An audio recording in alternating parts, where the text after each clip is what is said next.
What's up YouTube, this is Paul here. So today we're going to be looking at technology to look forward to before 2018's out. So let's get started.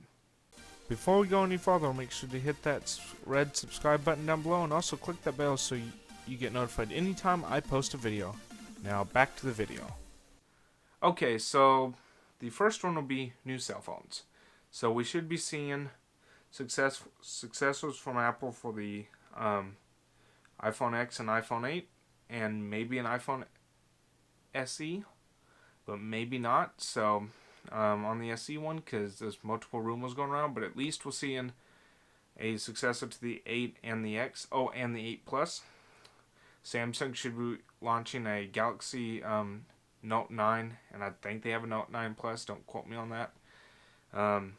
That's not Note 9 Plus, but I think they have a Plus line on the Note series. I could be wrong, but I should have looked that up beforehand, but whatever. But anyway, they have an event in August that should confirm or deny it, which it seems probable that we should be seeing a new Galaxy Note that's kind of based off the current S9. And then we should be seeing phones from Google, like the Pixel 3 and the Pixel 3 XL, or maybe a successor like how they had the Nexus line and then rebranded to Pixel line. I don't know. So we should be seeing something along those lines at some point this fall, along with iOS 12, Android P getting released, and that's about it. And then there may be some phone makers here and there launching either some more budget options or like just some smaller phone companies trying to launch their own flagships. And a lot of companies have been taking design influences from the iPhone X and a few other phones from the last year. So we're seeing more notches on phones. We're seeing more bezel-less displays where it curves out like how Samsung has it. We're seeing the headphone jacks go away on more phones. And then we're even seeing Chinese phones that have like a camera that pops up, or like this whole like thing right here with the headset speaker and the front-facing camera just push up. So we're seeing a lot of different implementations of different stuff, but I doubt we're going to see anything outside of Samsung, Apple, and Google. But some other stuff may trickle in before 2018's over. Okay, so number 2, new graphics cards. So the Ethereum and Monero and just any other cryptocurrency mining on GPUs market has either normalized / it's kind of just going downhill, just because as time goes on that blockchain based technology gets harder to mine. So graphics cards are starting to pop up back in the market for their MSRPs again. So that's good. That's part of the reason why we haven't seen any new major changes to graphics cards in the last year. It's just because the supply and demand has been interesting, and so why update something if your current product is sold out? Something like that. I don't know. But Nvidia is finally, I think, catching up, and AMD and like their OEMs.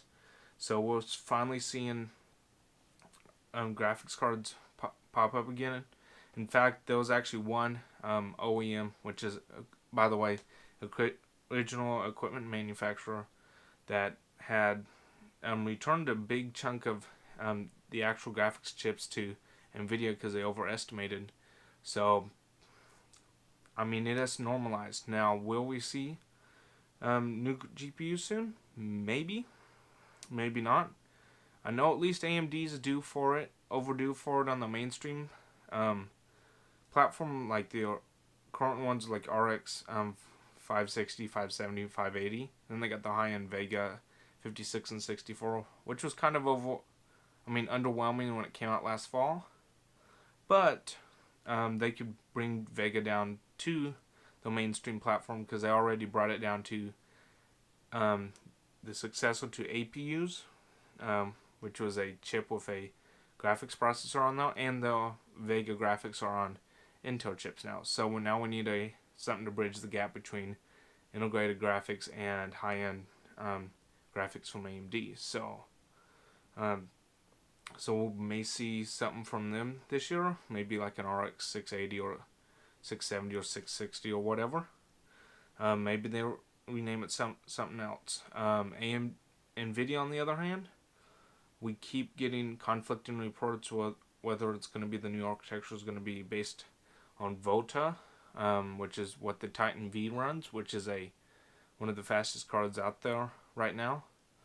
And also, they got a few Quadros that run Volta too, and a few other stuff that's for the enterprise world that runs that Volta architecture. But we've also seen other rumors that it may be called Turing architecture for the mainstream. So we may see new GPUs in August or like September or October, but we may not, due to NVIDIA being stocked up on a big amount of physical GPUs because of that big return. So they may try to get rid of that first.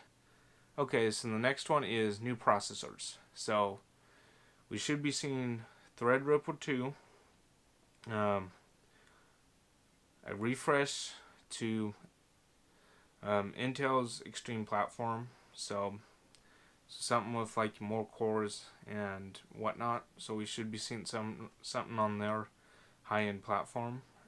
Maybe even a new chipset. Who knows? And then also on the mainstream, we've already seen AMD's Ryzen Plus, or like Ryzen 2, whatever you're going to call it, because it's essentially an improvement on the original Ryzen architecture. So we've already seen that come out, so we may see some more processors from that Ryzen 2 architecture trickle out into the public. We may not. So there's that. So anything else would be just adding on to what AMD has.